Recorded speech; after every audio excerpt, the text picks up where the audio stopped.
എന്താണ് ചങ്ങ ഒന്നും പറഞ്ഞത് നോക്കാം. ഇതെങ്ങനെ പൊട്ടിപ്പോ?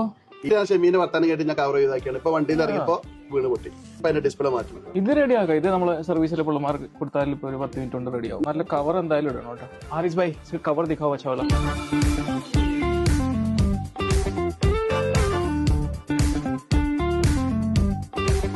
നോർമൽ പൗച്ചുകൾ മാത്രമല്ല കേട്ടോ, നല്ല പ്രീമിയം പൗച്ചുകളും അവൈലബിൾ ആണ്. ഐഫോൺ മാത്രമല്ല, സാംസങ്ങിന്റെയും തന്നെ നല്ല കവറുകൾ ഉണ്ട്. ഒരു ചൈനയിൽ നിന്ന് ഡയറക്റ്റ് ഇമ്പോർട്ട് ചെയ്യുന്നതുകൊണ്ട് തന്നെ നല്ല ക്വാളിറ്റി ഉള്ള പ്രൊഡക്റ്റും അതുപോലെ വൈഡ് റേഞ്ച് ആയിട്ടുള്ള കളക്ഷൻസ് ഉണ്ട്. हमारे पास एक यूवी अल्ट्रा शीट है, वो हमारे पास स्पेशल हमारी अपनी मशीन है जिसमें हम कट करके मॉडिफाई करके लगाते हैं, लेकिन वो प्रीमियम प्रोडक्ट नहीं आ जाता, प्लस उसकी लाइफ टाइम वारंटी भी रहेगी आपको. ഇനി നിങ്ങൾ യൂസ്ഡ് മൊബൈൽസ് ആണ് നോക്കുന്നതെങ്കിൽ ഐഫോൺ സാംസങ് പോലെയുള്ള മൊബൈലുകളുടെ വലിയൊരു കളക്ഷൻ തന്നെ ഇവിടെ അവൈലബിൾ ആണ്. സർവീസിനായി ഏറ്റവും അഡ്വാൻസ്ഡ് ആയിട്ടുള്ള മെഷീനറീസ് ആണ് ഇവർ യൂസ് ചെയ്യുന്നത്. iPhone 16 Pro ഇതാകെ പൊട്ടിപ്പൊടിഞ്ഞ് ബോർഡ് ബെൻഡായി വണ്ടി കയറിയത്. കസ്റ്റമർക്ക് ഇതിന്റെ ഡാറ്റ വേണമെന്ന് പറഞ്ഞു. അങ്ങനെ മദർ ബോർഡ് ബെൻഡായി കിടക്കുകയാണ്. CPU സ്വൈപ്പ് ചെയ്തിട്ട് നമ്മൾ ഇതിന്റെ ഡാറ്റ റിക്കവർ ചെയ്ത് കൊടുക്കും കസ്റ്റമർക്ക്. സ്പീഡ് മൊബൈൽസിലാണ്. ഡിഫൻസ് റോഡ് നമ്മളെ പള്ളിയുടെ നേരെ ഓപ്പോസിറ്റ് ഉള്ള ബ്രാഞ്ചിലുള്ളത്. കൂടുതൽ വിവരങ്ങൾക്ക് താഴെ കൊടുത്ത നമ്പറിൽ ബന്ധപ്പെടുക. ഓക്കെ എന്നാ ബൈ.